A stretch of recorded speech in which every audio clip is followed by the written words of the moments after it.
আসসালামু আলাইকুম, কি অবস্থা সবার? সবাই কেমন আছেন? আজকে ভাবছি ছোট ছোট চিংড়ি দিয়ে লাউ রান্না করব। আগেই মাফ চেয়ে নিচ্ছি, আজকে আমার একটু ঠান্ডা লেগেছে আর ভয়েসের অবস্থা খুবই খারাপ।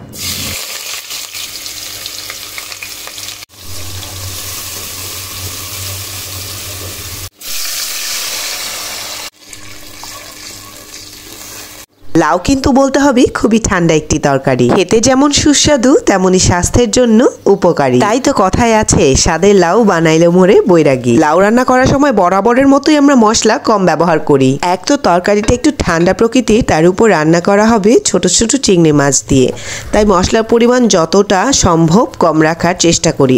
ঝালের পরিমাণটা কম দিয়ে থাকি। তো বিভিন্ন ধরনের মাছ দিয়েও কিন্তু লাউ রান্না করা হয়, কিন্তু আমরা বেসিক্যালি চিংড়ি মাছ দিয়ে রান্না করাটাই প্রেফার করি। আর আমার বাচ্চাদের তো অনেক ফেভারিট চিংড়ি মাছ, কিন্তু লাউয়ের তরকারিও তারা খুব পছন্দ করে। বেসিক্যালি চিংড়ি মাছ দিয়ে রান্না করা যে কোনো তরকারি তাদের ফেভারিট, কারণ সেখানে চিংড়ি মাছের স্মেল আছে। ও আর কি, বরাবরের মতো একটা পাতিলে মশলা কষিয়ে লাউগুলোকে ধুয়ে দিয়ে দিলাম মশলায়। লাউ যেহেতু হতে বেশি সময় লাগে না, তাই অল্প কিছুক্ষণ সময় নিয়ে লাউগুলোকে কষিয়ে তার মধ্যে পানি দিয়ে দিব।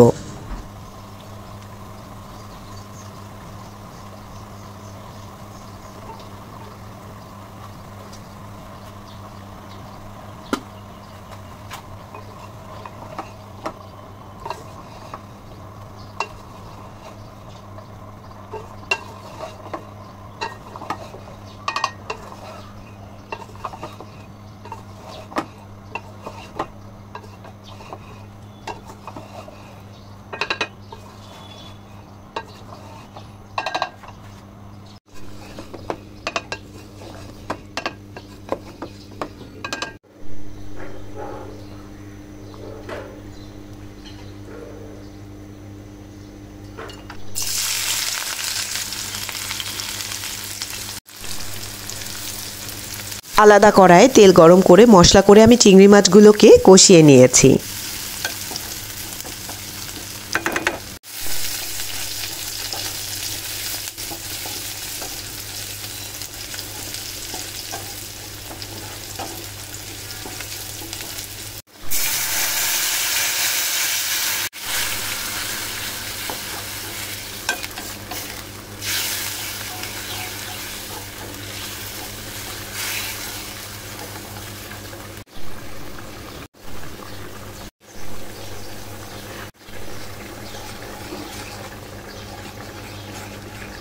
আসলে অনেকদিন ধরেই ভাবছিলাম চিংড়ি মাছ দিয়ে লাউ রান্না করব, আসলে হয়ে ওঠেনি, তাই আজকে ভাবলাম না করেই ফেলি। আর লাউটাও কিন্তু বেশ ভালো ছিল। ও আমার মশলা কষানো হয়ে গেছে, এখন গুঁড়ো চিংড়িগুলো দিয়ে দিব। বেসিক্যালি লাউটা একটু ঘ্রাণ হওয়ার জন্যই এই চিংড়ি মাছগুলো দিয়ে রান্না করা।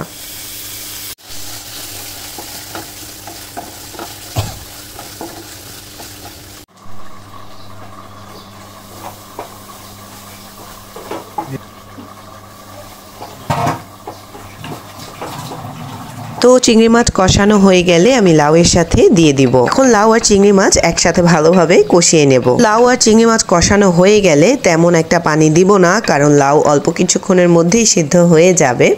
অলরেডি 80% সিদ্ধ হয়ে গেছে।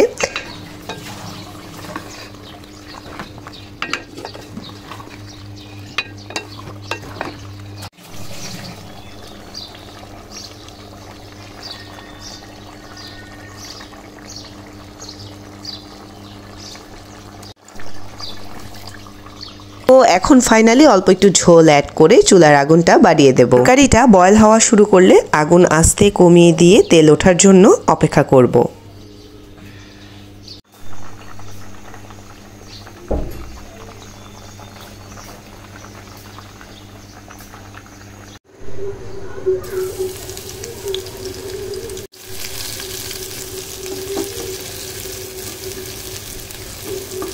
তেল উঠে এসছে, এখন রসুন কুচি করে গরম তেলে ভেজে তরকারিতে বাগার দিয়ে দেব। And this is my final look. দেখেন তরকারির রংটা কি সুন্দর হয়েছে। তো আজকে এতটুকুই, ইনশাল্লাহ দেখা হবে আবার নেক্সট ব্লগে। সবাই ভালো থাকবেন, সুস্থ থাকবেন। আল্লাহ হাফেজ, আসসালামু আলাইকুম।